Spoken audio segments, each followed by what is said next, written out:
अब भाई कोई बात औरत को पता चल जाए तो मोहल्ले में फैलने में 2 मिनट लगती है महाराज। कौनो सीक्रेट बात हो, कौनो बहुत इंपॉर्टेंट बात हो तो सब देखो बात पत्नी से नहीं बताना चाहिए। हाँ, सब बात नहीं बताना चाहिए। लेकिन कुछ लोग हैं कि सारा हिसाब किताब सब बताएंगे, सारी चीज। कुछ चीजें ऐसी होती हैं जो पत्नी से नहीं बताना चाहिए। जानते हैं आप घर क्यों आजकल बिगड़ रहा है? जिन बातों को सुन करके बोल करके घर परिवार बिगड़े, वो व्यक्ति को बातें दबा लेनी चाहिए, वो बातें नहीं करनी चाहिए। जैसे घर में कोई बहू है, मान लो सास से कुछ हो गया तो उसको चाहिए कि हमारे पति आए तो हम उनको ना बताएं, उसको अपने अंदर उसको रख लेना चाहिए कि चलो पति से नहीं हम बताएंगे। अब औते मान तुम झोंकना कान में उसके शुरू हो गई, तब वो पति प्रेमी बेचारा, पत्नी प्रेमी, अब वो पत्नी प्रेमी बेचारा क्या करेगा? अच्छा हमार माई तो क्या ऐसा बोले से? अरे फिर का बात बल्ले भैया, कैसे परिवार चलेगा? चल सकता है? बिल्कुल नहीं। तो कुछ बातें हमें घर परिवार में रह करके इग्नोर भी करना चाहिए, कुछ बातें हमें साइड भी कर देना चाहिए कि छोड़ो जाने दो। सब बातें नहीं करनी चाहिए, लेकिन कुछ ऐसी चीजें भी होती हैं जो सबको नहीं बताना चाहिए। कुछ चीजें ऐसी होती हैं जो अपने अंदर ही केवल रखनी चाहिए, केवल अपने अंदर रखना चाहिए। लेकिन 17 जितने अपनी पत्नी को बात बता दी, अब पत्नी के मुख से फैलते फैलते पूरे मोहल्ले में फैल गई। अब पूरे मोहल्ले में फैल गई, फैलते फैलते द्वारिकाधीश के कानों में चली गई। द्वारिकाधीश सोचे कि ये तो मेरे ऊपर कलंक लग रहा है, क्योंकि जानते हैं कुछ चीजें होती हैं, जैसे कहते हैं ना कि बातें कुछ नहीं होती हैं लेकिन बातें कभी कभी फैल जाती हैं। कुछ चिंगड़ा टाइप के हर जगह आदमी होते हैं, हर मोहल्ले, हर गली में, हर गांव में कुछ चिंगड़ा टाइप के लोग होते हैं। वो केवल यही करते हैं, वो इतना तब बात सुनेंगे तो उसको फैला कर कितना बोलेंगे, फिर उधर से इतना सुनेंगे तो फिर इतना फैला के इधर बोलेंगे। उनका केवल काम ही है सुख शांति को भंग करना, गांव मोहल्ले के सुख शांति को भंग करना केवल उनका काम है। और गांव में 2-4 ठे चंगड़ा हर गांव में मिल जाएंगे आपको, हर गांव में मिल जाएंगे। केवल उन्हीं की वजह से, 2 ही 4 लोगों की वजह से पूरे गांव मोहल्ला, पूरे सबका माहौल खराब हो जाता है। और वो बेचारे दूसरों को दुखी करने के चक्कर में आप देखो दिन भर दौड़ता रहता है। बोले ना, जो दूसरों को सुखी नहीं देख सकता वो कभी सुखी नहीं हो सकता।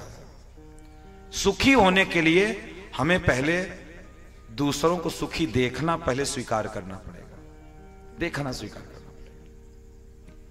इसलिए एक बात, अगर आपने कभी किसी के मुख से कोई बात सुनी, ध्यान से सुनना इस बात को। पहली बात तो अपना कान बहुत पक्का रखो, कान बहुत पक्का रखो और बहुत ईमानदार बनना सीखो पहले। अगर कोई बात हुई तो आप तत्क्षणात जिससे सुने हो उसको कोई प्रतिक्रिया मत दो, जो बोला है पहले उसके पास जाओ, तत्क्षणात उसके पास जाओ, चाहे कोई भी बात ना हो, लेकिन एक बार उससे पूछना जरूरी है। कभी भी अपने कान को पक्का इतना रखो कि किसी की बातों को विश्वास नहीं करना। और कुछ लोग होते हैं, जब जैसे कोई आकर के कह दिया फलनवा ऐसा कह रहा था, हाँ अब उसको हम बताते हैं, बस यहीं से माहौल खराब हो गया। किसी की बातें नहीं सुनना। आप जानते हो, एक बात जानो, अगर वो व्यक्ति जाकर के उधर बैठ करके और बात सुन करके आपसे आकर के कह रहा है तो वो किसी का नहीं है, न तो वो उसी का है न तो वो तुम्हारा ही हो सकता है, वो किसी का नहीं है। जैसे जो न तो आदमी है और न तो पुरुष है, वो क्या है? हम तो देखो नहीं बोलेंगे, आप बोले क्या है?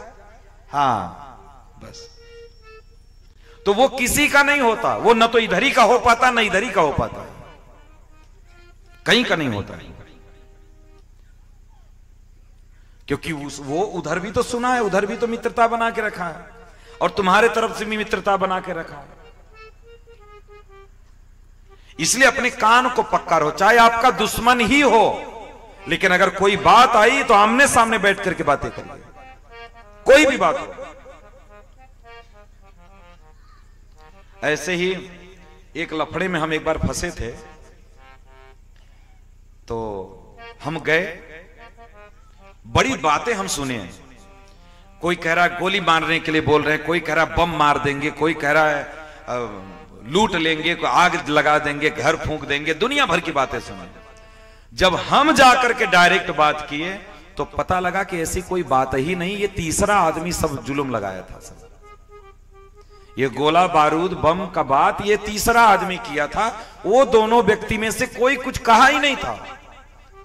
तो वो जो चेंगड़ा बीच में टहल रहा था, इधर उधर कर रहा था, वही सारी बवाल का जड़ था। तो इसलिए अपने कान को पक्का रखो, किसी की बात पे पहले तो विश्वास करना मत करो, विश्वास करना मत सीखो, एकदम अपने कान को पक्का करो।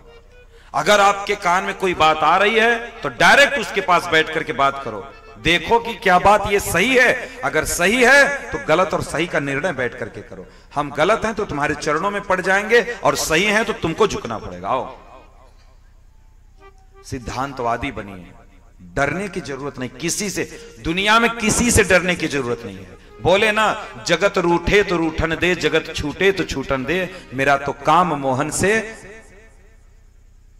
जगत छूटे तो छूटन दे। दुनिया छूट जाए कोई फर्क नहीं पड़ता है, लेकिन अगर आपने धर्म का त्याग कर दिया तो भगवान छूट गए आपसे। और अगर धर्म पकड़ करके रखे तो दुनिया क्या आपको स्वर्ग ले जाएगी। इसलिए दुनिया के चलते धर्म का त्याग नहीं करना है, चाहे जो छूट जाए, चाहे पूरी दुनिया छूट जाए, कोई फर्क नहीं पड़ता, लेकिन धर्म को नहीं छोड़ना है, धर्म को पकड़ कर रहना है, धर्म में के मार्ग पर सदैव चलना है, बस। तो इसलिए भैया चेंगड़ा लोगों से सावधान रहना पड़ेगा। सब जगह होते हैं, सब जगह उनका काम ही यही है, क्या? सत्य कार्य में विघ्न डालना, अच्छा कार्य होता रहेगा उसमें विघ्न डालना, केवल यही उनका काम है। उन्होंने जीवन में सीखा ही यही है केवल, और उनको कुछ आता ही नहीं है।